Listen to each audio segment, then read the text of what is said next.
يفقهوا قولي. رضيت بالله ربا وبالإسلام دينا وبمحمد صلى الله عليه وسلم نبيا ورسولا. الله أكبر الله أكبر الله أكبر. لبيك لبيك لبيك يا رسول الله صلى الله عليه وسلم. الحمد لله رب العالمين والصلاة والسلام على خاتم النبيين سيد الرسل وخاتم المعصومين وعلى آله وأصحابه أجمعين. أما بعد فأعوذ بالله من الشيطان الرجيم. بسم الله الرحمن الرحيم. يا أيها الذين آمنوا اتقوا الله وقولوا قولا سديدا. صدق الله العظيم وصدق رسوله النبي الكريم الأمين. إن الله وملائكته يصلون على النبي يا أيها الذين آمنوا صلوا عليه وسلموا تسليما. الصلاة والسلام عليك يا سيدي يا رسول الله وعلى آلك وأصحابك يا حبيب الله. الصلاة والسلام عليك يا سيدي يا خاتم النبيين وعلى آلك وأصحابك يا سيدي يا خاتم المعصومين. مولاي صل وسلم دائما أبدا على حبيبك خير الخلق كلهم منزه عن شريك في محاسنه فجوهر الحسن فيه غير منقاسم. محمد تاج رسل الله كاتبة محمد صادق الأقوال والكلم. محمد ذكره روح لأنفسنا محمد شكره فرض على الأمم. ربي صل وسلم دائما أبدا على حبيبك خير الخلق كلهم. خدایا بحق بنی فاطمہ کہ بر قول ایماں کنی خاتمہ. اگر دعوتم رد کنی ور قبول منو دستو دامان آل رسول صلی اللہ علیہ وسلم. اللہ تبارک و تعالی جل جلالہ وعم نوالہ واتم برہانہ وعظم شانہ وجل ذکرہ وعز اسمہ کی حمد و ثناء اور حضور سرور کائنات مفخر موجودات زینت بزم کائنات دستگیر جہاں غم گسار زماں سید سروراں حامی بے کساں قائد المرسلین خاتم النبیین احمد مجتبی جناب محمد مصطفیٰ صلی اللہ علیہ وآلہ واصحابہ وبارک وسلم کے دربار گوہربار میں ہدیہ درود و سلام عرض کرنے کے بعد السلام علیکم ورحمۃ اللہ وبرکاتہ. رب ذوالجلال کے فضل اور توفیق سے رمضان المبارک کے منور معطر اور مقدس لمحات میں تحریک لبیک یا رسول اللہ صلی اللہ علیہ وسلم اور تحریک صراط مستقیم کی طرف سے 29ویں سالانہ فہم دین کورس کا اہتمام کیا جا رہا ہے. مرکز صراط مستقیم تاج باغ لاہور کے حضرت سیدنا شاہ جلال رحمہ اللہ تعالی ریسرچ سینٹر سے یہ پروگرام بڑی آب و تاب کے ساتھ مسلسل جاری ہیں. آج اسی کورس کے ایک موضوع پر رد صلح و کلیت کانفرنس کا انعقاد کیا جا رہا ہے. میری دعا ہے خالق کائنات جل جلالہ ہم سب کو قرآن و سنت کا فہم عطا فرمائے اور دین متین کی حفاظت کی توفیق عطا فرمائے، اپنا عقیدہ، اپنے اہل و عیال کا عقیدہ، اپنے دوست احباب کا عقیدہ، اور جہاں تک حلقہ اثر ہے سب کے ایمان اور عقیدے کی حفاظت کرنے کی ہمیں اللہ توفیق عطا فرمائے۔ صلح و کلیت ایک ایسا مرض ہے کہ جس سے مسلکی پختگی ختم ہوتی ہے اور ملت میں کمزوری واقع ہوتی ہے۔ یہ ایسا روگ ہے کہ جس کی بنیاد پر فولادی لوگ بھوسے کی طرح ہو جاتے ہیں، اور ایسی بیماری ہے کہ جس کے بعد بڑے بڑے پکے لوگ جو صلح کلیت سے پہلے ملت کے عظیم کارنامے سر انجام دے سکتے ہیں، اس بیماری کے بعد پھر مکمل لاغر اور کمزور ہو جاتے ہیں، بلکہ ان کو متحرک اہل سنت میں شمار کرنا بھی بڑا مشکل ہو جاتا ہے۔ اس بنیاد پر ہم اس موضوع پر گاہے گاہے بیان کرتے رہتے ہیں، اور شروع سے ہی ہمارے اکابر کا یہ طریقہ ہے کہ انہوں نے یہ اعتقادی پختگی فولادی انداز میں اس کا اہتمام کیا ہے۔ یہ یاد رکھیں کہ صلح و کلیت کی بیماری، اس کا بیماری ہونا صرف اہل سنت کے لیے ہے، باقی فرقے جو ہیں ان کے لیے یہ بیماری نہیں، بلکہ یہ ان کی خاصیت ہے، یہ ان کی اصلیت ہے۔ گھی کے لیے ہے کہ وہ گھی ہی ہو، ناخالص نہ ہو۔ دودھ کے لیے ہے کہ دودھ خالص ہو، ناخالص نہ ہو۔ جو چیزیں ویسے ہی اس دائرہ سے باہر ہیں اور ان کی کوئی حقیقت نہیں، وہ جیسی بھی ہوں چلتی رہتی ہیں، ان کے لیے یہ ایک فیشن ہے، ان کے لیے یہ ایک واردات ہے، ان کے لیے یہ اوروں کو شکار کرنے کا ایک ذریعہ ہے۔ باطل پرست جہاں بھی بیٹھے اسے کچھ نہیں ہوتا، چونکہ وہ پہلے ہی باطل ہے، اسے اور کیا ہوگا؟ گندی نالی کے اندر جو گندا پانی ہے اس میں چھینٹوں کے گرنے کی کوئی تشویش نہیں کہ نہ گریں، وہ پہلے ہی سارا گند ہے۔ ہاں، تشویش تو یہ ہے کہ دودھ میں چھینٹیں نہ گریں۔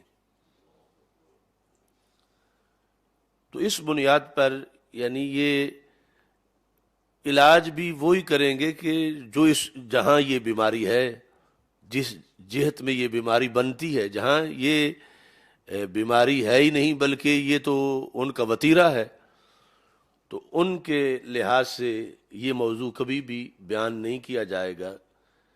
اور دودھ والوں کے لیے ہے کہ دودھ بچا کے رکھیں، کہ دودھ کا دودھ ہونا اس کا یہ تقاضا ہے کہ اس میں کوئی آمیزش نہ ہو۔ یہ چونکہ شروع سے ہی دودھ ہے، اللہ نے اس کو دودھ بنایا ہے، اس کے دودھ ہونے کے وصف پر کوئی چیز حملہ آور نہ ہو۔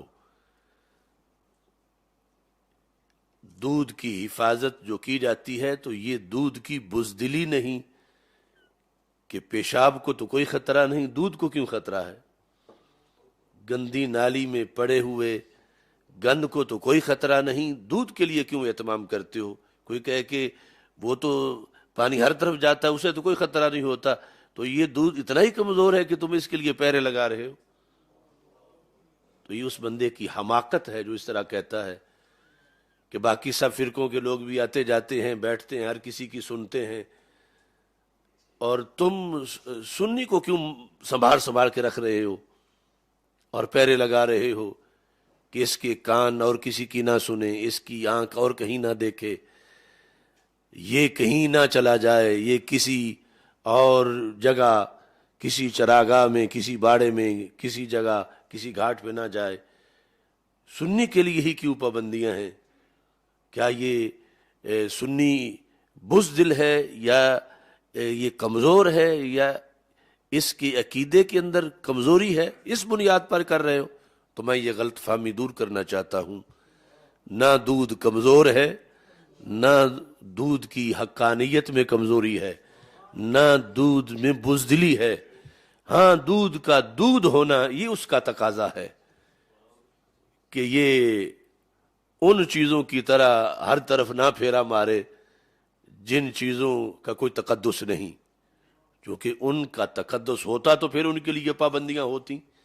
تو دوسرے مسالک کے جہاں چریں، جہاں جائیں، جہاں بیٹھیں، جو کریں، ان کے لحاظ سے کوئی معاملہ نہیں۔ وہ نالی میں گریں یا کھالی میں گریں یا گٹر میں جائیں یا جہاں بھی جائیں، لیکن دودھ کے لیے اگر دودھ ہے تو پھر اسے دودھ بن کے رہنا ہے، اور یا ایک چھینٹ بھی پڑ جائے تو پھر پورا جگ خراب ہو جاتا ہے، پورا گھڑا جو ہے وہ خراب ہو جاتا ہے۔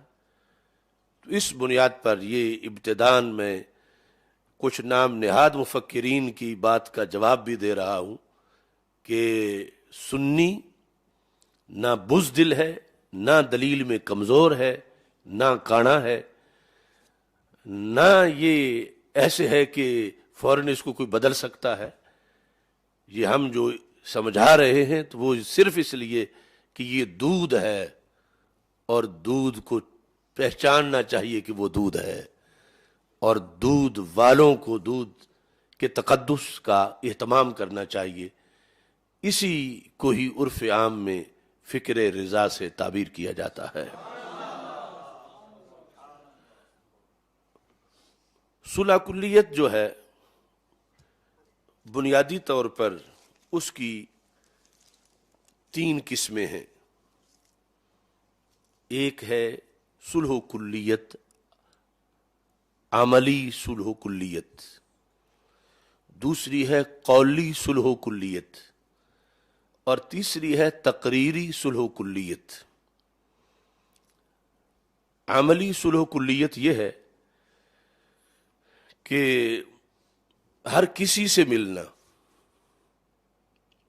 وہ جتنا بڑا مرتد ہو، جتنا بڑا کافر ہو، جتنا بڑا گستاخ ہو، جتنا بڑا بدعقیدہ ہو، جتنا بڑا بدعتی ہو، ملنے میں یہ فرق نہ ہونے دینا کہ مجھ میں اور اس میں کوئی فرق ہے۔ میل ملاپ کی صلح کلیت۔ دوسری ہے قولی صلح کلیت، اس میں یہ ہے کہ ایسی تقریریں کرنا۔ پہلی میں تقریریں ضروری نہیں، صرف یہ منظر، اور وہ بھی بڑا خطرناک ہے جس کو دیکھ کر یعنی پکے سے پکا بندہ بھی کہے گا کہ یہ ہمیں کچھ کہتے ہیں کرتے کچھ ہیں۔ یہ حضرت صاحب جو ہیں وہ جن سے مل رہے ہیں ان کے بارے میں ہمیں تقریر میں تو یہ بتاتے ہیں کہ یہ غلط عقیدے والے لوگ ہیں، اور ان کے ساتھ ہی بیٹھ کے کھا پی رہے ہیں اور ان کے ساتھ گپیں لگا رہے ہیں اور ان کے ساتھ میل ملاقات ہے۔ یہ جو قولی ہے اس میں ایسی تقریریں ہیں، ایسے واعظ ہیں، ایسے خطبے ہیں، ایسے لیکچر ہیں کہ جس کے اندر یہ کہا جائے کہ سب ٹھیک ہے، کوئی فرق نہیں، سب ایک جیسے ہیں، امت جو بھی کلمہ پڑھتا ہے وہ سب ایک جیسے ہیں، اس طرح کی تقریریں اور اس سے ملتے جلتے جملے۔ تیسرے نمبر پر صلح کلیت تقریری ہے۔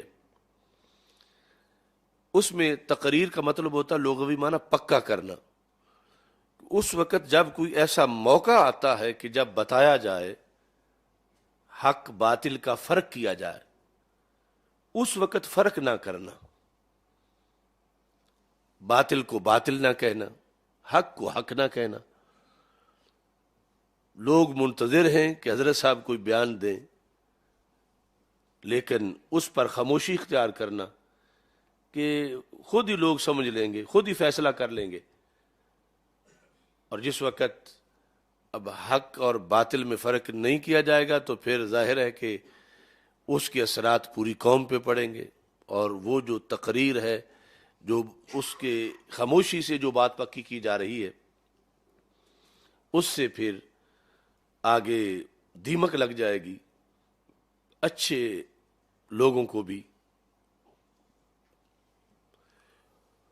ہمارے دین کے اندر ہمیں حکم ہے،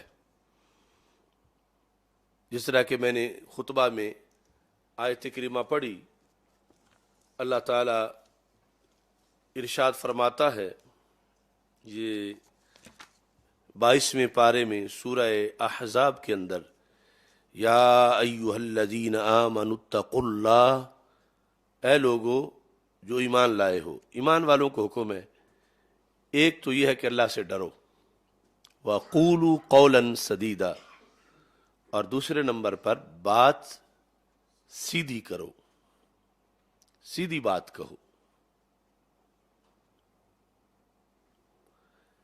صلح و کلیت سب سے پہلے اس آیت کے خلاف ہے.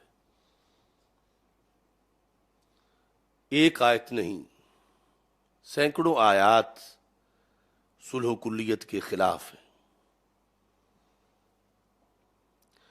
ہمارے آقا صلی اللہ علیہ وسلم نے ہمارے دین میں، قرآن میں ہمیں ہر جگہ بیٹھنے کی اجازت نہیں. جب جو خالق ہے، دل جانتا ہے، وہ روک رہا ہے تو پھر کس کا دل ہے جو کہے کہ مجھے کوئی خطرہ نہیں، میں جہاں بھی بیٹھ جاؤں.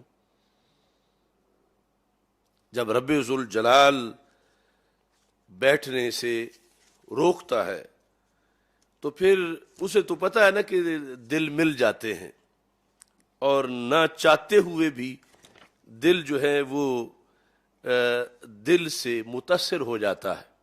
تو اللہ تعالیٰ فرماتا ہے فلا تقعد بعد الذکر مع القوم الظالمین، تو یاد آنے پر ظالموں کے پاس نہ بیٹھ، یا جب ایک بار نصیحت کر دی گئی فلا تقعد، نہ بیٹھو.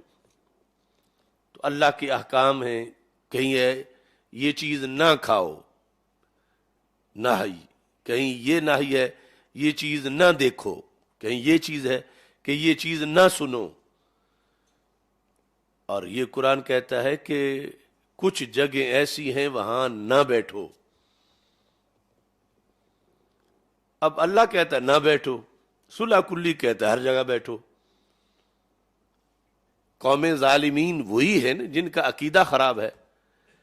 یعنی ایک ہے عمل کا ظلم، اس کے پاس بھی نہ بیٹھو، جو قاتل ہے، ڈاکو ہے، چور ہے، لٹیرا ہے، زانی ہے.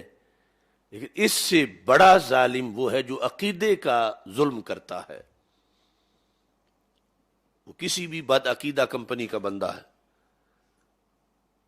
عقیدے کے لیے ہی تو کہا ان الشرک لظلم عظیم، یعنی بد اعتقادی سے بھی ظلم ہوتا ہے، اور ظلم چھوٹا نہیں ہوتا، بڑا ہو جاتا ہے. تو ظالمین بد عقیدہ لوگ ہیں، اور ویسے جو ظلم کرتے ہیں وضع الشیء فی غیر محلہ، ایک لمبی تفصیل ہے ظلم کی. تو جب اللہ روک رہا ہے کہ اگر تم بے خبری میں کہیں بیٹھ گئے تو پتہ چلنے کے بعد اب مت بیٹھو، اور پھر کہا اگر بیٹھو گے تو انہی طرح کے ہو جاؤ گے، انہی میں شمار ہوگے. متعدد آیات ہیں یہ تفصیلاً اس پر. اور پھر رسول پاک صلی اللہ علیہ وسلم نے اپنی حدیث شریف کے اندر اس حقیقت کو کھول کے بیان کیا. اس میں مثال کے طور پر مستدرک للحاکم کے اندر یہ حدیث شریف ہے، جلد نمبر 1. رسول پاک صلی اللہ علیہ وسلم نے ایک فرقے کا ذکر کر کے، تاکہ لوگ باقی پھر اس پر قیاس کر لیں، ایک فرقے کا ذکر کر کے آپ نے حکم ارشاد فرمایا. حضرت عبداللہ بن عمر رضی اللہ تعالیٰ عنہ راوی ہیں نبی اکرم صلی اللہ علیہ وسلم نے قدریہ کا ذکر کیا. قدریہ جو تقدیر نہیں مانتے، عقیدے میں یہ گڑبڑ ہے، باقی سب کچھ مانتے ہیں، تقدیر نہیں مانتے. یعنی باقی صحیح مسلم میں جب یہ فرقہ شروع ہوا تو کہ وہ توحید مانتے ہیں، رسالت مانتے ہیں، آخرت کا دن مانتے ہیں، فرشتے مانتے ہیں، کتاب مانتے ہیں، یتقفرون العلم پڑھتے پڑھاتے ہیں قرآن و سنت، وَيَقُولُونَ اللہ قدرہ وَإِنَّ الْأَمْرَ أُنْفٌ، بس اتنا کہتے ہیں کہ تقدیر کچھ نہیں، لکھا ہوا کچھ بھی نہیں، کام ہوتا ہے تو پھر ہی اللہ کو بھی پتہ چلتا ہے معاذ اللہ. تو یہ صورتحال رسول پاک صلی اللہ علیہ وسلم نے فرمایا القدریۃ مجوس، القدریۃ مجوس هذه الامہ، فرمایا قدری اس امت کے مجوسی ہیں. ایک تو ویسے مجوسی ہیں، اس امت کے جو مجوسی ہیں وہ کون ہیں؟ قدری ہیں، تقدیر کے منکر. تو مسلمانوں کو ان کے ساتھ کیا رویہ رکھنا چاہیے؟ یہ ایک فرقے کی بحث. تو رسول پاک صلی اللہ علیہ وسلم نے فرمایا ان ماردو فلا تعودوہم، اگر ان میں سے کوئی بندہ بیمار ہو جائے تو ان کی عیادت مت کرو. یعنی یہ بھی دین ہے. یہ شہادت گاہ الفت میں قدم رکھنا ہے. لوگ آسان سمجھتے ہیں مسلمان ہونا، یعنی یہاں اپنی مرضی سے نہ کھا سکتے ہیں، اپنی مرضی سے نہ پی سکتے ہیں، اپنی مرضی سے نہ کہیں جا سکتے ہیں. یہاں شریعت سے پوچھ کے جانا ہے کہ کس کی عیادت کرنی ہے، کس کی نہیں کرنی، کہاں جانا ہے، کہاں نہیں جانا. اب یہ صلح کلیت تو پورے دین سے ٹکر لے رہی ہے. سرکار فرما رہے ہیں کہ یہ قدریہ اس امت کے مجوسی ہیں، اگر ان میں سے کوئی بیمار ہو جائے تو اس کی عیادت نہیں کرنی. اور آج کا صلح کلی خطیب یا لیڈر کیا کہہ رہا ہے کہ کوئی حرج نہیں، تمہارا اپنا دین ہے، اس کا اپنا دین ہے، تم جاؤ بیٹھو. اب یہ کس کے خلاف بغاوت کر رہے ہیں یہ لوگ؟ رسول پاک صلی اللہ علیہ وسلم فرما رہے ہیں ام مردو فلا تعودوہم، اگر یہ مر جائے اس طرح کا کوئی ایسے عقیدے والا، یعنی ہر بر عقیدہ کے لحاظ سے، فلا تعودوہم، اگر بیمار ہو تو عیادت نہ کرو. وَإِن مَاتُوا فَلَا تَشْهَدُوهُمْ، اگر ان میں سے کوئی مر جائے تو وہاں حاضر بھی نہ ہو. یعنی جنازہ کے لیے نہ جاؤ اور ظاہر ہے کہ باقی کاموں سے بھی اس کے لیے بچو. یہ جو تعزیت ہوتی ہے اس کا مطلب ہوتا ہے کہ یہ کسی سے جا کر اظہار کرنا کہ تمہارے اوپر جو یہ مصیبت آئی اللہ اس کا تمہیں اجر دے. تو پھر اجر تو وہاں ہوتا ہے کہ جہاں کوئی ایسا گیا ہو کہ جس کے جانے کی وجہ سے اجر کی امید ہو. ویسے تو لوگ شیطان تاثیر جیسے لوگوں کی بھی تعزیت کر دیتے ہیں.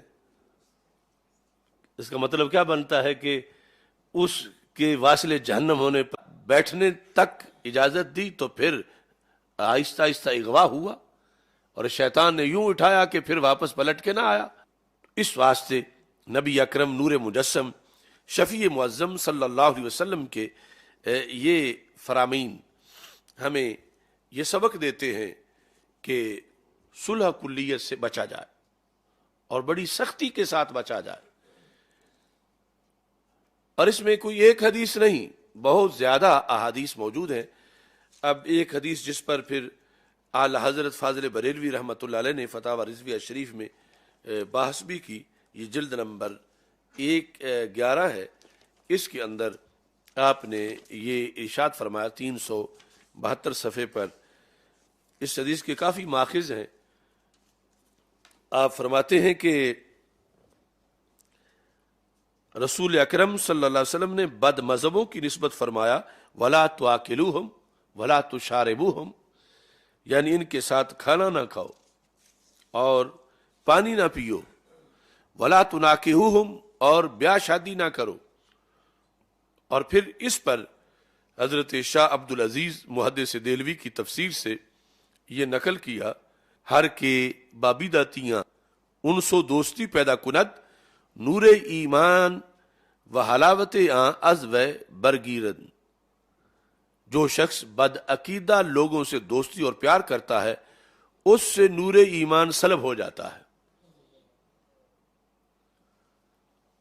تو ہمیں اپنا ایمان بچانے کے لیے، چونکہ ایمان جو ہے وہ سب سے قیمتی چیز ہے، اور پھر اللہ تعالیٰ کو راضی کرنے کے لیے، اللہ کے رسول صلی اللہ علیہ وسلم کو راضی کرنے کے لیے، جو یہ کہتے ہیں کہ زمین اوپر ہے آسمان نیچے ہے، وہ بھی کافی بندے ہیں مثال کے طور پر. اور یہ جو عقائد کا ہمارا جن سے اختلاف ہے وہ اس اختلاف سے بڑا اختلاف ہے، جو زمین کو اوپر کہہ رہا ہو اور آسمان کو نیچے کہہ رہا ہو. اب جب یہ اس طرح صورتحال بن گئی تو کچھ لوگ تشویش میں ہیں، پوچھنے آ گئے حضرت صاحب سے کہ یہ جو یہ کہہ رہے ہیں کہ زمین اوپر ہے آسمان نیچے ہے، یہ لوگ سچے ہیں یا جھوٹے ہیں؟ یا وہ جو کہتے ہیں کہ آسمان اوپر ہے زمین نیچے ہے، وہ سچے ہیں یا جھوٹے ہیں؟ اب صلح کلیت کیا ہے؟ اب جملہ سن کے آپ نے اپنے معاشرے کے سارے ان لوگوں کو دیکھنا ہے، ان کی تقریریں جو مسلک میں ڈنڈی مارتے. ایک جواب، یہ جو کہتے ہیں کہ آسمان اوپر ہے اور زمین نیچے ہے یہ سچے ہیں، لیکن جو کہتے ہیں کہ آسمان نیچے ہے اور زمین اوپر ہے جھوٹے وہ بھی نہیں. یہ جواب. ایک دوسرا اس مقام پر آ کر یہ کہنا کہ نو کمنٹس، میں نہیں جواب دوں گا. وہ بار بار پوچھ رہے ہیں کہ بتاؤ کہ یہ جو طبقہ ہے یہ کہ جو کہہ رہا ہے کہ آسمان نیچے ہے زمین اوپر ہے، یہ نہیں، میں ایسی باتوں میں نہیں پڑتا. یہ صلح کلیت ہے آج کی. کتنے پیر، کتنے لیڈر، کتنے خطیب اپنا لقمہ بچانے کے لیے منہ میں گھونگھڑیاں ڈال کے بیٹھ جاتے ہیں، یا پھر ایک مجلس میں ایک بات کرتے ہیں دوسری میں دوسری کرتے ہیں.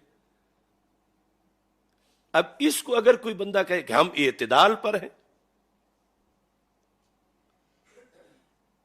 تو یہ تو اس کا دوہرا ظلم ہے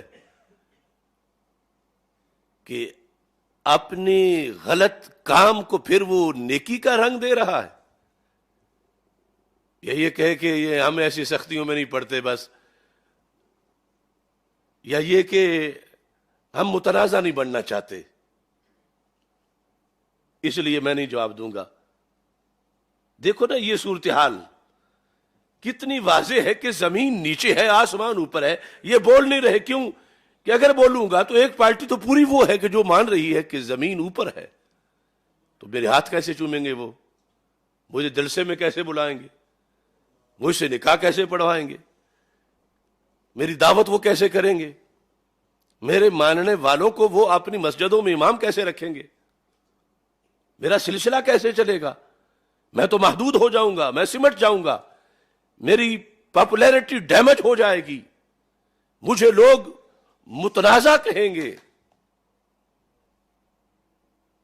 اب یہ دیکھو، یہ ہے سارا صلح کلیت کا ڈرامہ. اور آگے ظلم یہ ہے کہ یہ کہنا شروع کر دیں یہ دیکھو جی یہ انہوں نے، ان کو بات ہی کوئی نہیں آتی اور ہر جگہ بتاتے پھرتے ہیں کہ آسمان اوپر ہے زمین نیچے ہے. یہ کوئی بات کرنے کی ضرورت ہے؟ پھر حق پرستوں کو یہ تانے بھی دیں گے اپنا لقمہ بچانے کے لیے، اور پھر الٹا یہ کہیں گے کہ یہ معاشرے میں کچھ فسادی لوگ ہیں، ان کی روٹی تب چلتی ہے جب اختلافی بات کریں. بے غیرت قسم کے لوگ تم لقمے کے مریض بن کے بیٹھے ہو کہ حق بولنے سے تمہیں اپنا سارا جو دھندا ہے وہ ڈیمیج نظر آتا ہے، اور الٹا تانے تم ان کو دے رہے ہو کہ جو حق کی بات کر رہے ہیں۔ اب اس میں بندہ متنازع بن جائے تو بن جائے کہ بتائے کہ آسمان اوپر ہے زمین نیچے ہے، اس میں پاپولیرٹی متاثر ہوئے تو ہو جائے۔ کلمہ حق کا پڑھا ہے، پاپولیرٹی کا تو نہیں پڑھا۔ یعنی آج یہ جو اس ٹائپ کے ہیں طاہر القادری بے وقوف جیسے لوگ یا غامدی یا ان کے ساتھ ملنے جلنے والے، جب ہم ان کو کوستے ہیں تو آگے سے ہمیں کہتے ہیں کہ یہ دیکھو فسادی لوگ ہیں، یہ تنگ نظر ہیں، یہ کیوں اختلافی بات کرتے ہیں؟ اختلافی بات نہ کریں۔ یا یہ کہتے ہیں کہ ان کا چلتا ہی اسی سے ہے، تو میں کہتا ہوں انٹرنیشنل ایجنڈے کے تو تم مورے ہو۔ صلح کلی جو ہے اس کا چلتا ہے غیروں کے لقمے پر، اور حق والے کا تو مدینے کی خیرات پہ چلتا ہے۔ اب امریکہ کا ایجنڈا ہے وحدت ادیان۔ امریکہ نے پاکستان کو لیٹر بھیجا، ریکارڈ پر ہے، اس نے کہا کہ یہ نصاب سے، یہ پرویز کا دور تھا جب پرویز مشرف کا، کہ نصاب سے اس نے کہا کہ ساری کتابوں سے ایک جملہ بڑا جو ہے وہ تمہارے ہاں انتہا پسندی کا جملہ وہ نکالو۔ وہ کیا جملہ ہے؟ اس نے کہا کہ یہ جو تم کہتے ہو نا کہ صرف اسلام ہی دین حق ہے، یہ نکالو۔ معاذ اللہ، کہ یہاں سے ہی تو نفرتیں شروع ہو جاتی ہیں، تمہارے بچے جو ہے وہ پھر سب دینوں سے نفرت کرتے ہیں۔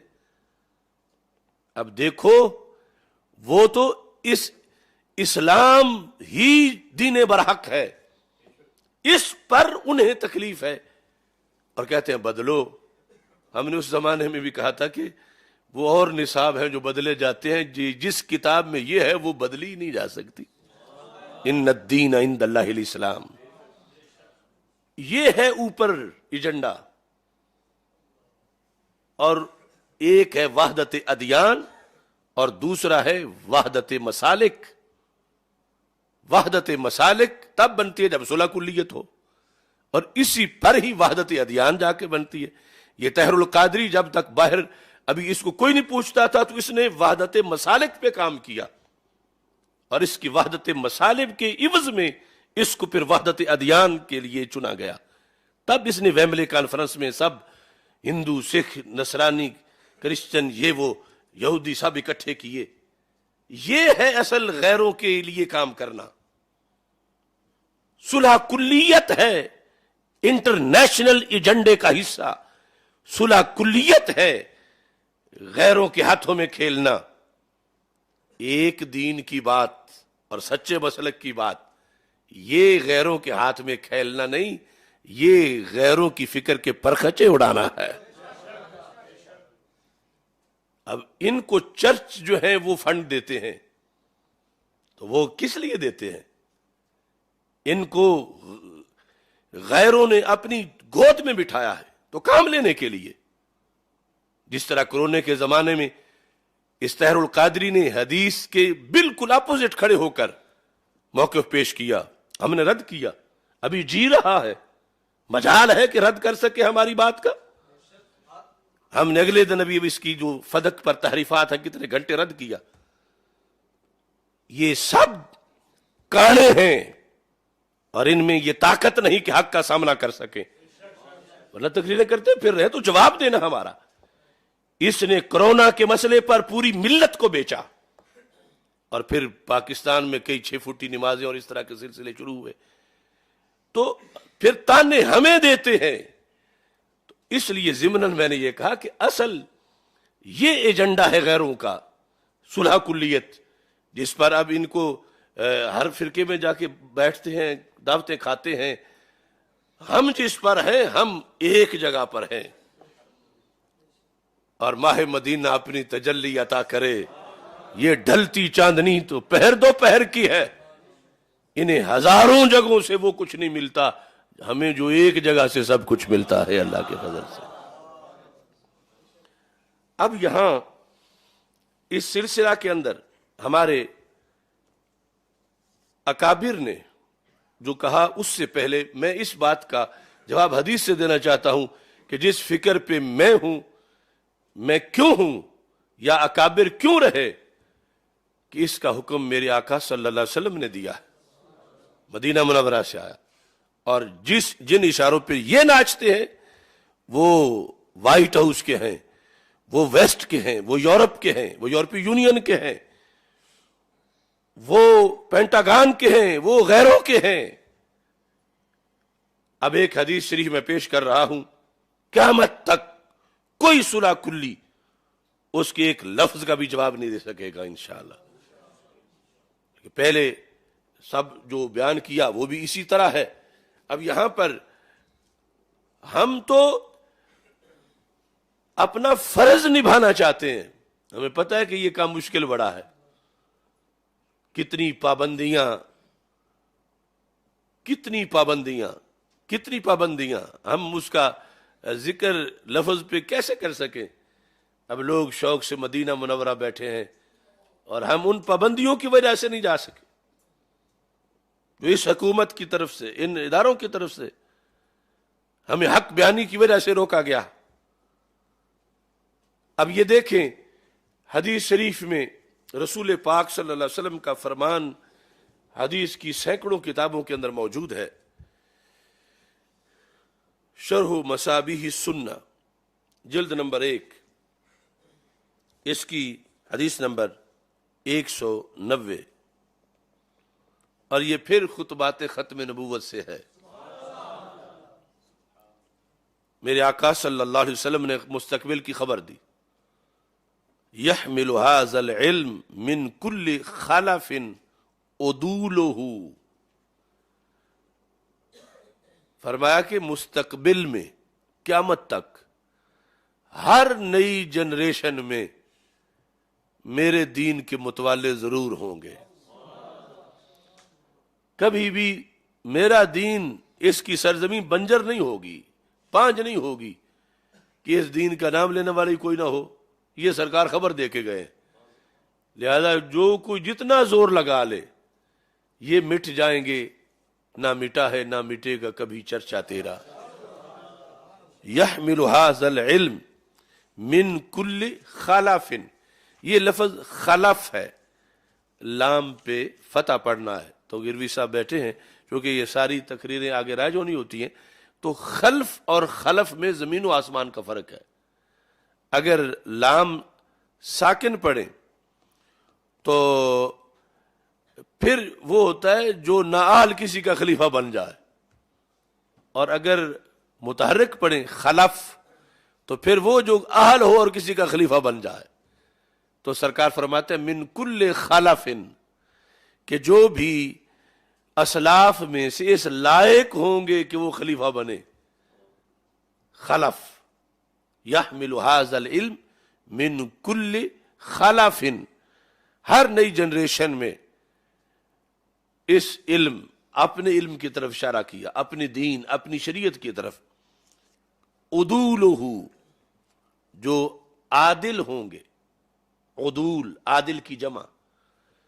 یہ ایک لمبی بات ہے کہ فکری بھی عادل ہوں گے، عملی بھی عادل ہوں گے، اعتقادی بھی عادل ہوں گے، فعلی بھی عادل ہوں گے۔ یعنی مطلقاً پڑھنے کو سرکار نے نہیں لیا، پڑھا ہوا ہوگا اور ساتھ سنی بھی ہوگا، کیونکہ جو عقیدے میں ڈنڈی مارے گا تو پھر عادل کیسے ہوگا؟ وہ توحید کا عقیدہ ہو، رسالت کا عقیدہ ہو، اہل بیت اطہار رضی اللہ تعالیٰ عنہم کے بارے میں ہو، صحابہ کرام رضی اللہ تعالیٰ عنہم کے بارے میں ہو، ولایت کے بارے میں ہو، ان سب میں وہ صحیح العقیدہ ہوگا۔ یہ شرط بھی ہمارے آقا علیہ السلام نے ساتھ لگائی کہ میرے ہر دور میں ایسے وارث پیدا ہوں گے۔ اب آج کے موضوع کے لحاظ سے اگلے الفاظ ہیں، وہ وارث کیا کریں گے؟ یعنی ایک ہے ان کا پڑھے ہوئے ہونا، ایک ہے پڑھ کے پھر ڈیوٹی دینا۔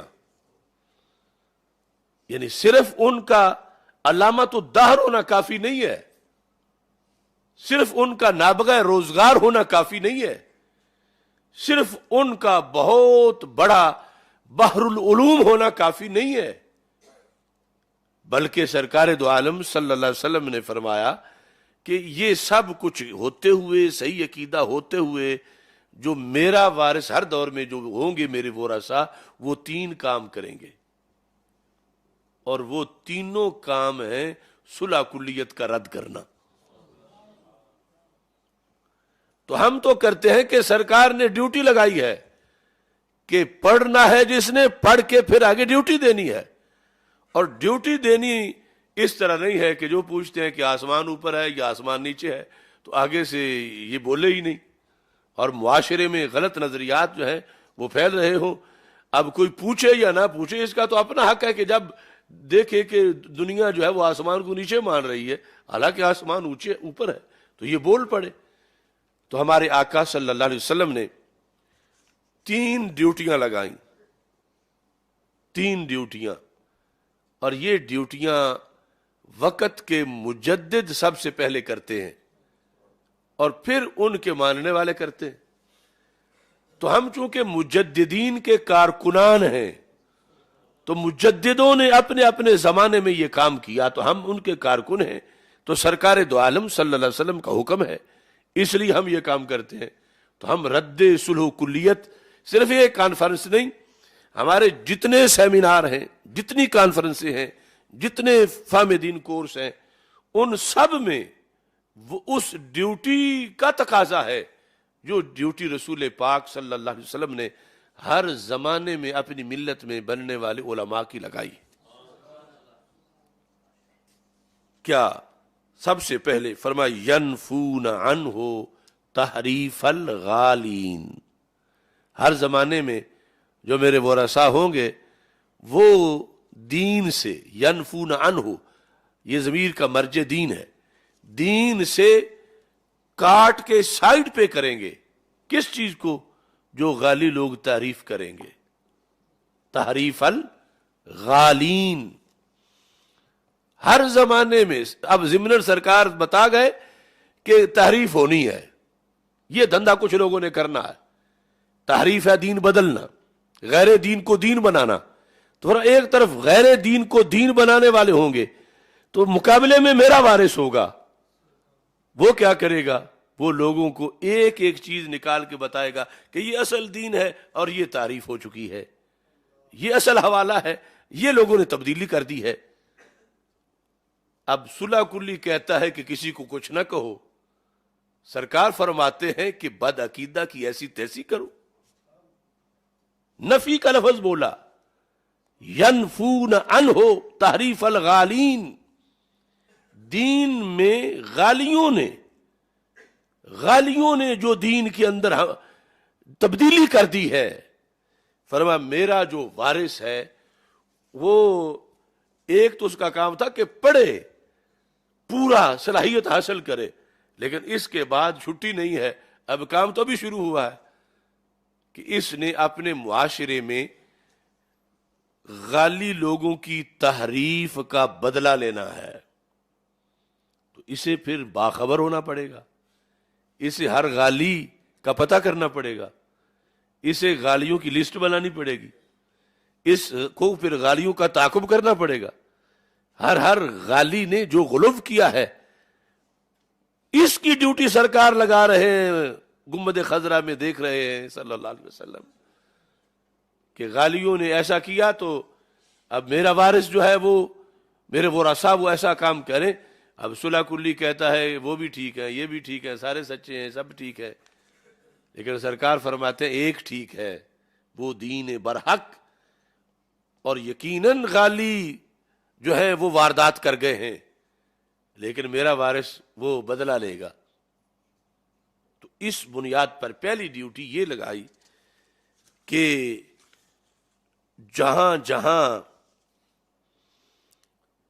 ینفون عنہ، ترکیب کے لحاظ سے یہ حال ہے کہ میرا وارث، درا حال کہ وہ یہ کام کرے گا میرا وارث کہ جو شریعت کے اندر جن لوگوں نے تجاوز کیا ہے قرآن و سنت سے اور غلط عقیدے بنا لیے ہیں، کسی نے قدریہ، کسی نے جبریہ، کسی نے معتزلہ، کسی نے خوارج، کسی نے نواسب، کسی نے تفضیلیہ، کسی نے رفض، تو یہ سب ہے ینفون عنہ تحریف الغالین، یعنی ان غالیوں نے جو کچھ کیا ہے. اب اس میں آسان کام نہیں، نہ کرنا نہ کر کے پھر سنبھالنا دونوں. اب ایک ایک جگہ جہاں ڈاکہ ڈالا ہوا ہے وہ ڈھونڈنا، کس صدی میں کس نے ڈالا تھا، کس کتاب میں ڈالا تھا، کتاب کی جلدیں کتنی ہیں، صفحہ کون سا ہے، وہ پھر نکال کے پھر آگے سے اصل دکھانا. یہ اللہ کے فضل سے جو روزانہ ہم پروگرام کر رہے ہیں رفض کے سوداگروں کے خلاف یا ناسبیت خارجیت کے خلاف، اور وہی ہم اپنے یہ تخصص فی الفقہ والعقائد میں علماء کو جو تیاری کراتے ہیں یہ دورہ حدیث میں، یہ اب ینفون عنہ تعریف الغالین، اگر غالیوں کے اس فساد تک اپروچ ہی نہ ہو تو پھر بندہ بدلہ کیسے لے سکے گا؟ تو اس بنیاد پر پہلے پھر صرف اپنا دین ہی نہیں، ان کا بھی سب کچھ پڑھنا پڑے گا، ڈھونڈنا پڑے گا، اور پھر اس کا رد کرنا پڑے گا کہ اصل دین تو یہ ہے اور انہوں نے یہ کر دیا اس طرح. اور ساتھ رسول پاک صلی اللہ علیہ وسلم فرماتے ہیں وانتحال المبتلین، یہ مبتلین والا دوسرا حملہ ہے. یہ رسول پاک صلی اللہ علیہ وسلم دیکھ رہے تھے آپ کی آنکھ کہ ایسا ہوگا، مبتل بھی ہوں گے، غالی بھی ہوں گے. اور تیسرے نمبر پر جاہلین کا ذکر کیا کہ میرا وارث جو ہے وہ سب سے پہلے وہ غالی لوگوں کی تحریف کا قلع کما کرے گا، تحریف کا بدلہ لے گا، حقیقی دین لوگوں کو بتائے گا. اور پھر وانتحال المبتلین،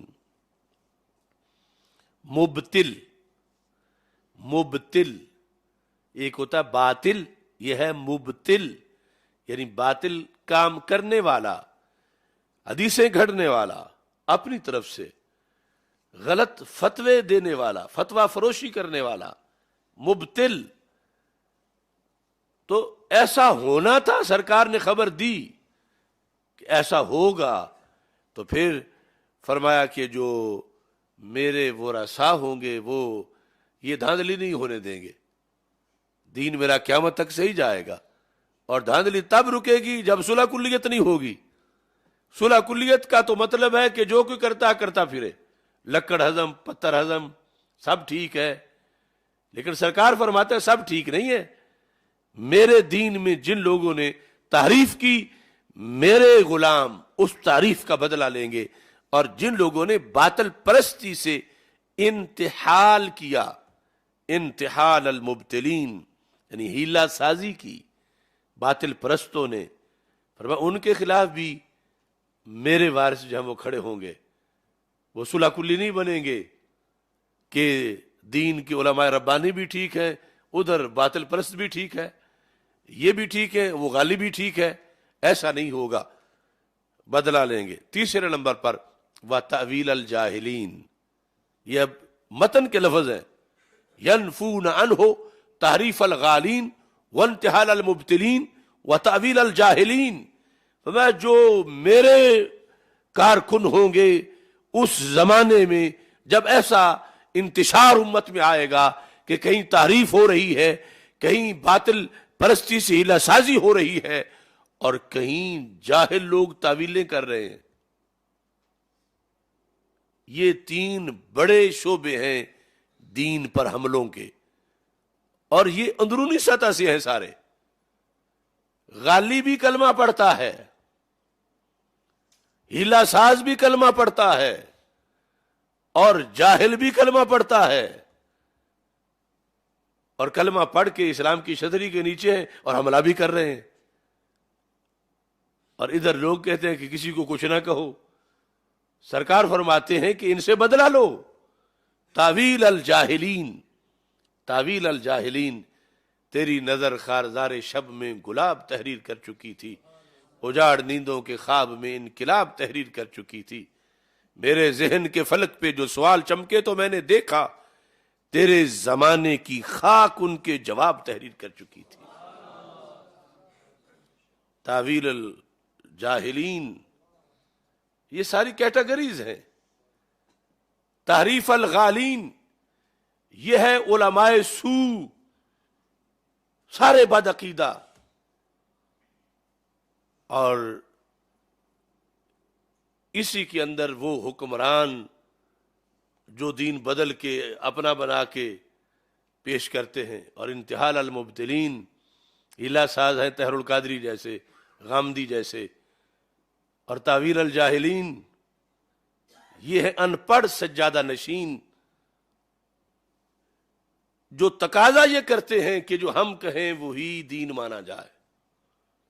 ویسے ان پڑھ ہونا اتنا جرم نہیں، ان پڑھ ہو کے پھر یہ ڈیمانڈ کرنا کہ میں ہوں حضرت صاحب، میں ہوں سجادہ نشین، میں جو کہہ رہا ہوں فلاں آیت کا وہ مطلب مانو، میں جو کہہ رہا ہوں فلاں حدیث ویسے سمجھو.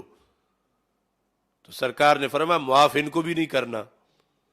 تعویل الجاہلین کہ جو ہیں جاہل اور پھر تعویل کر رہے ہیں دین میں. اب پہنچو نا اصل جن گراس روٹس کی میں بات کر رہا ہوں. اب یہاں ضروری نہیں کہ وہ مسلک سے باہر کے لوگ ہوں، جاہل ہونا شرط ہے یہاں خرابی کے لیے، کہ جاہل ہونے کی وجہ سے خرابی کر رہے ہیں. پڑھ نہیں سکے تو کم از کم پڑھے ہوئوں کی بات ہی مان لیں. خود پڑھ نہیں سکے تو پھر کم از کم چپ تو بیٹھیں. پھر شریعت میں بگاڑ کیوں پیدا کرتے ہیں؟ پھر گدیوں پہ بیٹھ کے قرآن و سنت کے خلاف کیوں بولتے ہیں؟ اور پھر جو غلط تعویلیں کرتے ہیں ان کو منوانے پہ کیوں مصر ہیں؟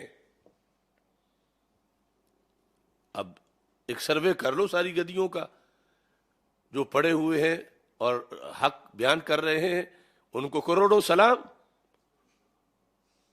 اور جو کم از کم چپ بیٹھے ہیں وہ بھی تو چلو عافیت میں ہے. لیکن وہ جو نہ اصول پڑھے ہیں نہ فروع پڑھے ہیں، بس 2 اور 2 4 پڑھے ہوئے ہیں، چند جملے اردو کے پڑھے ہیں، 10 جملے انگلش کے پڑھے ہیں، یا وہ بھی نہیں پڑھے ہوئے.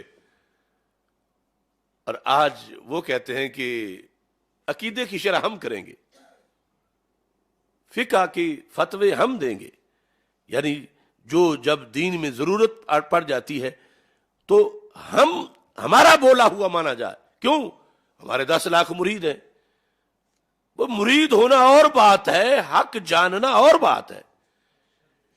کسی ایسے عظیم مرد کی گدی پہ بیٹھنا کہ جس کے ہزاروں لاکھوں مرید ہو، یہ اور بات ہے. اور حق جاننا اور بیان کرنا یہ اور بات ہے. اور رسول پاک صلی اللہ علیہ وسلم نے فرمایا کہ جاہل کا بھی بدلہ لینا ہے اس کی ایسی غلط تعویلوں کا. اب میرے آقا علیہ السلام نے تو اپنے وارث کو ہر طرف ہی ٹکرا دیا. اب وہ وارث کیسا ہے جو کہتا ہے میری سب سے صلح. کوئی صلح کلیوں کی آخری پدی یا آخری ہاتھی مجھے اس بات کا جواب دے کہ جو کچی لسی بنا کے وہ بیٹھے ہوئے ہیں وہ اس حدیث پہ عمل کیسے کر سکیں گے؟ جو آستانے میں بیٹھ کے دین بگاڑ رہا ہے اس کو بھی سلام، جو مدرسہ میں بیٹھ کے دین بگاڑ رہا ہے اس کو بھی سلام، جو کوئی تنظیم بنا کے دین بگاڑ رہا ہے اس کو بھی سلام، جو حکومت کے اندر بیٹھ کے بگاڑ رہا ہے اس کو بھی سلام، جو باہر بیٹھ کے بگاڑ رہا ہے اس کو بھی سلام، جو ملک میں بگاڑ رہا ہے اس کو بھی سلام، جو بیرون ملک کافروں کی گود میں بیٹھ کے بگاڑ رہا ہے دین اس کو بھی سلام. تو پھر یہ چیز کس چیز کا وارث ہے؟ اگر اس نے سب سے صلح کر کے بیٹھنا ہے تو پھر سرکار نے تو ڈیوٹی اور لگائی ہے. یہ کیسے اپنے آپ کو نائب رسول صلی اللہ علیہ وسلم اور وارث رسول صلی اللہ علیہ وسلم اور سرکار کے ممبر اور محراب کا وارث قرار دے رہا ہے؟ سرکار دو عالم صلی اللہ علیہ وسلم نے یہ ڈیوٹیاں لگائی ہیں، یہ کہتی ہیں کہ صلح کلیت کا آپریشن کرو، یہ کہتے ہیں کہ صلح کلیت کا جنازہ نکالو، اور صلح کلیت کے جو سورمے ہیں ان کو نکیل ڈالو کہ یہ دین کی فصلیں اجاڑ رہے ہیں صرف اپنی دوستیاں نبھانے کے لیے، صرف یہ چند لقموں کے لیے۔ بعض مسجدوں کی کمیٹیوں کے بندے خود سنی ہوتے ہیں لیکن ان کے رشتہ دار غلط عقیدے والے ہوتے ہیں، تو وہ خطیب کو مجبور کرتے ہیں نہیں چونکہ وہ ہمارے رشتہ دار ہیں۔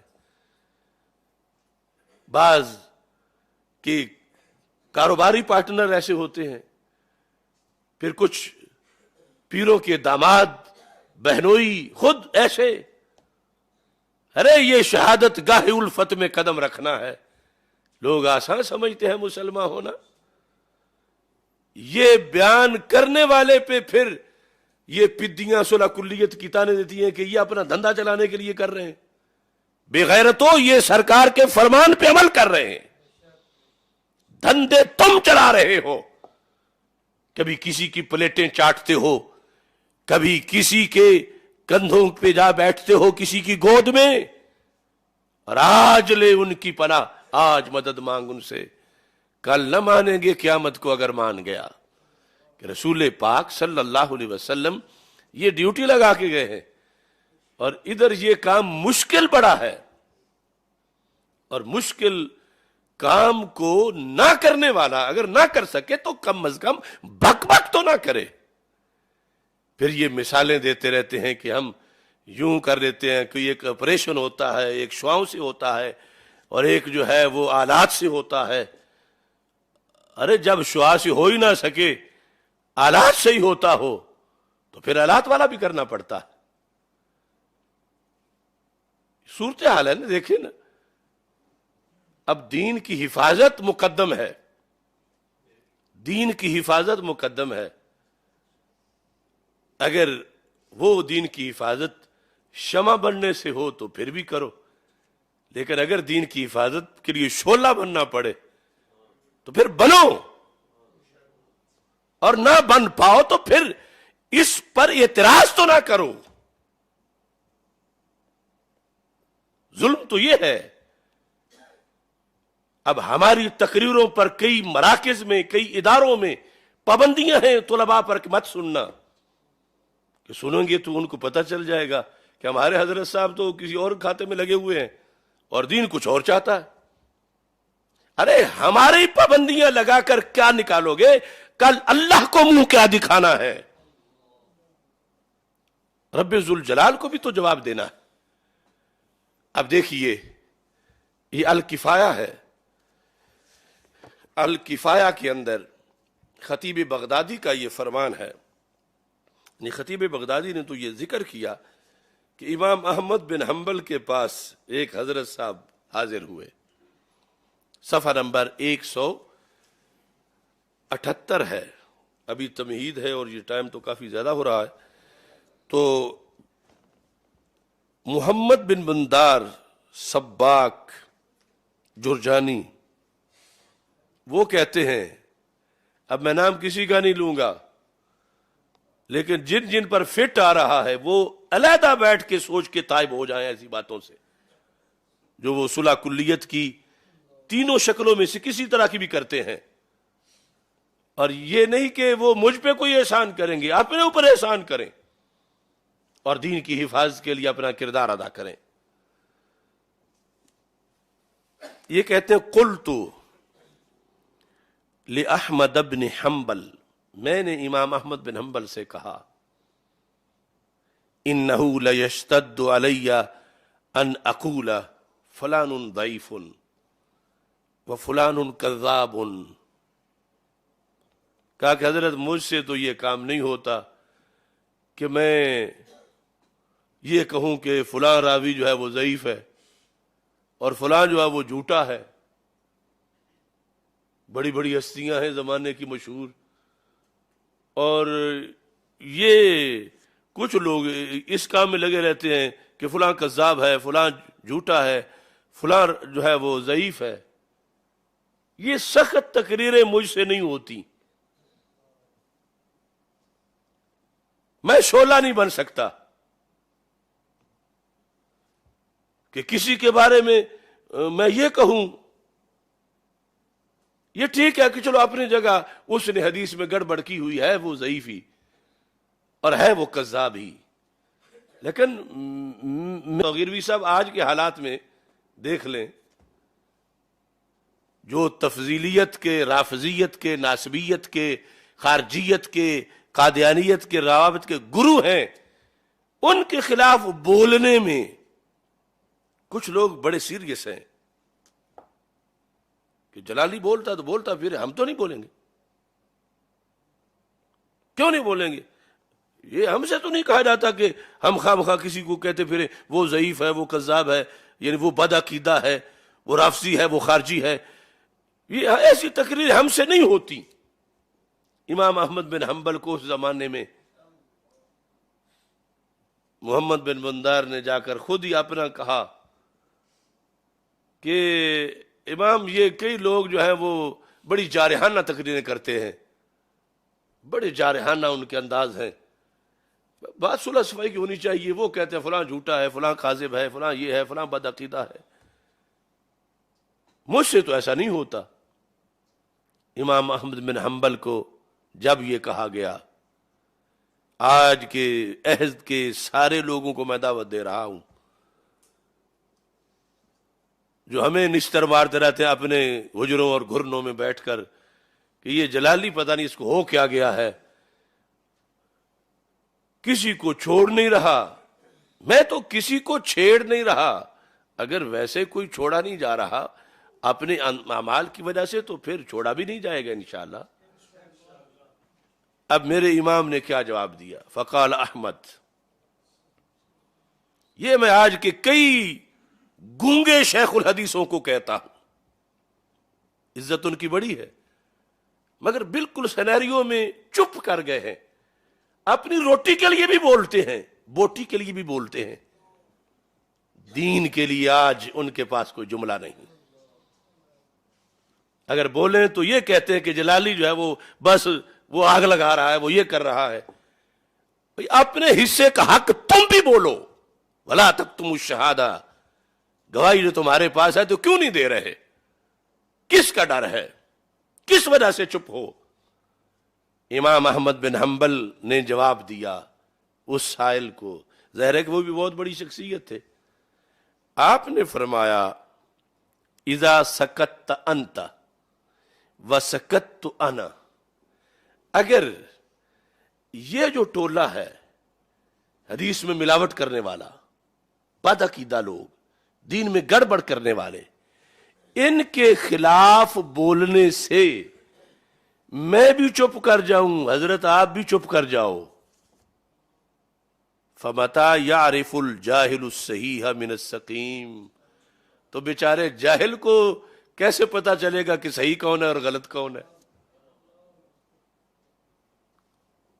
امام احمد بن حنبل کا یہ جواب جنتی سونے سے لکھنے والا ہے، اور صلح کلیوں کے تابوت کا آخری کیل ہے. اذا سکت انت، کہ تم چھٹی لینے آئے ہو. امام کہتے ہوں گے نا بولا کرو، یہ حدیث میں لوگ گڑبڑ کر رہے ہیں، آگے جا کے بڑا مسئلہ خراب ہو جائے گا. بتاؤ کہ فلاں جھوٹا راوی ہے، فلاں بد عقیدہ ہے، فلاں رافضی ہے، فلاں خارجی ہے، یہ بولا کرو. اور یہ حضرت صاحب کا مزاج نہیں بن رہا تھا اس وقت. پہلے کہا کہ یہ باتیں جو ہیں یہ موضوع اچھے ہی نہیں ہے. تو آپ نے فرمایا کہ اذا سکت انت، اگر تم چپ کر گئے، وسکت انا، اور تیرے مشورے کے مطابق میں بھی چپ کر گیا، یعنی مزاج ہی یہ بنا لیا علماء نے. فمتا یعرف الجاہل الصحیح من السقیم، تو پھر صحیح اور سقیم، سقیم ہے بیمار، جاہل کو صحت مند اور بیمار کا پتہ کیسے چلے گا؟ پھر اس پر تو بڑا ظلم ہو جائے گا. وہ کیسے دین سمجھے گا؟ وہ کیسے دین پہ عمل کرے گا؟ امام احمد بن حنبل نے کھری کھری سنا دی. فرمایا یہ پالیسی مت سوچنا، معمولی سی دور کی بو تھی صلح کلیت کی اس جملے میں، امام احمد بن حنبل نے فوراً رد کر دیا، کہا کہ ایسی سوچ مت رکھو، شمع بننا ہے شمع بنو، شعلہ بننا ہے شعلہ بنو، شعاؤں سے کرنا ہے شعاؤں سے کرو، اور اگر چیر پھاڑ کرنی ہے آلات سے، لوہے سے، چھریوں سے، تو وہ بھی کرو۔ یعنی فکری طور پر یہ سب مسئلہ تو اس چیز کا ہے، ہم کسی کو نہ جنگ پہ اکسا رہے ہیں، نہ کسی کو ہم دہشت گردی پہ لگا رہے ہیں، مگر قولوا قولا سدیدا سے کیوں روکا جا رہا ہے لوگوں کو، اور کیوں نہیں اس پہ عمل کیا جا رہا؟ یا ایھا الذین آمنوا اتقوا اللہ وقولوا قولا سدیدا۔ جب کہا جائے کہ اوپر مان لو آسمان پھر بھی ٹھیک ہے، نیچے مان لو پھر بھی، تو یہ قول سدید ہوگا۔ تو صلح کلیت ایک جھوٹ ہے جس کو یہ بڑے بڑے سکالر بہروپیے یہ جو ہے وہ براڈ مائنڈڈ بن کے بیٹھے ہوئے ہیں کہ چونکہ ہمارا علم بہت ہے تو اس لیے ہم یہ گول مول کر کے بیان کر سکتے ہیں، ہم پردہ ڈال سکتے ہیں، ہم یہ کر سکتے ہیں، ہم ہر کسی کو راضی کر سکتے ہیں، جو اوپر کہے آسمان کو اس کو بھی، جو نیچے کہے اس کو بھی۔ تو یہ صلح کلیت جھوٹ ہے، دجل ہے، غدر ہے، کذب ہے، اور اس سے بچاؤ فرض ہے۔ اس لیے امام احمد بن حنبل نے یہ ارشاد فرمایا کہ دین اگر بچانا ہے حضرت صاحب تو پھر یہ کہنا پڑے گا کہ فلاں ضعیف ہے، بنا ہوا بڑا حضرت ہے لیکن ہے ضعیف، عقیدے کا ضعیف ہے، یا ہے کذاب، حدیثیں اس نے گھڑی ہوئی ہیں، یہ کہنا پڑے گا۔ اب یہ حدیث شریف جو میں نے اس طرح بیان کی، 3 کام، اور آگے یہ سارا، یہ ایک تو کرنے میں کرتے ہوئے مطالعہ کی ضرورت ہے، عمریں لگتی ہیں، کتنی پلکوں سے نمی مانگ کے لائی ہوگی، پیاس تب پھول کی شبنم نے بجھائی ہوگی، اور پھر کرنے کے بعد ہزاروں دشمن جان کے اٹھتے ہیں، گالیاں ملتی ہیں، لوگ پگڑیاں اچھالتے ہیں، دامن چیرتے ہیں، تو سرکار دو عالم صلی اللہ علیہ وسلم نے فرمایا کہ تم نے میری طرف دیکھنا ہے کہ میں نے ڈیوٹی تمہاری لگائی ہے، اور یہ سب کچھ پھر برداشت بھی کرنا ہے۔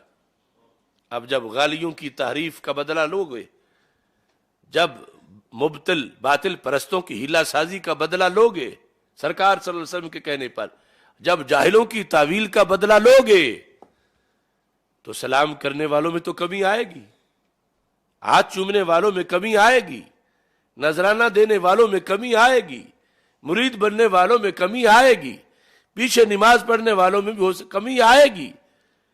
کوئی بڑی بات نہیں کہ الگ تھلگ ہو جاؤ، سب چھوڑ جائیں، لیکن جسے سرکار نے پکڑا ہو اسے سارے چھوڑ بھی جائے تو کیا بات ہے؟ یہ تو ظاہراً ہونا ہی ہے کہ جاہل کی بھی پارٹی ہے، غالی کی بھی پارٹی ہے، ایک ایک غالی کی، اور یہ تو غالیوں کے ریلے ہیں، غالیوں کے ریوڑ ہیں، تو ان کی مرید ہیں، ان کے مستنڈے ہیں، ان کے بدماش ہیں، اور بد عقیدہ لوگوں کی تنظیمیں ہیں، پھر حکومتیں ہیں، پھر انٹرنیشنل ایجنسیاں ہیں، پھر سب کچھ ہے۔ لیکن سرکار صلی اللہ علیہ وسلم فرماتے ہیں میرا غلام تو پھر میرا ہے، وہ اس ساری چیزوں کا سامنا کرے گا، اور یہ اس پر آئیں گی چیزیں، کیونکہ جب نفی ہوگی تو جنہوں نے اپنا دین قرار دیا ہوا وہ کہیں گے یہ کیسے ہو سکتا ہے، ہمارا دین ہے اور یہ اس کو یہ فساد قرار دے رہا ہے، یہ اس کو جھوٹ قرار دے رہا ہے۔ تو اس طرح یہ ہے قیامت تک کے لیے ایک سلسلہ، زخم پہ زخم کھا کے جی، خون جگر کے گھونٹ پی، آہ نہ کر لبوں کو سی، عشق ہے یہ دل لگی نہیں۔ یہ بھی ایک عشق رسول صلی اللہ علیہ وسلم کا سفر ہے۔ اللہ تبارک و تعالی ہمیں اس میں کامیابی عطا فرمائے، اور فریضہ کی ادائیگی میں کبھی سستی نہ ہو۔ آخری سانس تک اللہ تعالیٰ اس استقامت کی توفیق عطا فرمائے۔ آج کے مقالے کا بھی کافی حصہ باقی تھا، لیکن جو بیان کیا، اگر کوئی غیر جانبدار ہو کے سنے گا کوئی صلح کلی، تو یقیناً اس میں انقلاب آئے گا، اور یقیناً اس کی اللہ کے فضل سے بڑے اثرات مرتب ہوں گے۔ اور میں ملت کے جتنے بھی نوجوان علماء ہیں، خطیب ہیں اور کارکنان ہیں، سنی ورکرز ہیں، سب کو کہہ رہا ہوں کہ یہ ایک ایک لفظ سن کے آگے پہنچاؤ، اس کے مبلغ بن جاؤ، یہ خود تقریر کرو، اور کوئی ایسی بات ہی نہیں کہ صلح کلیت کے یہ ہاتھی ان کے سونڈ نہ کاٹے جائیں۔ تم یہ فکر لے کے آگے چلو، ان کو منہ چھپانے کی جگہ نہیں ملے گی انشاءاللہ، اور حقیقت جو ہے ہر طرف آشکارا ہوگی۔ اللہ تعالی ہم سب کا حامی و ناصر ہو۔ وآخر دعوایا ان الحمد للہ رب العالمین۔ الحمد للہ رب العالمین والعاقبۃ للمتقین والصلاۃ والسلام علی رسولہ الکریم۔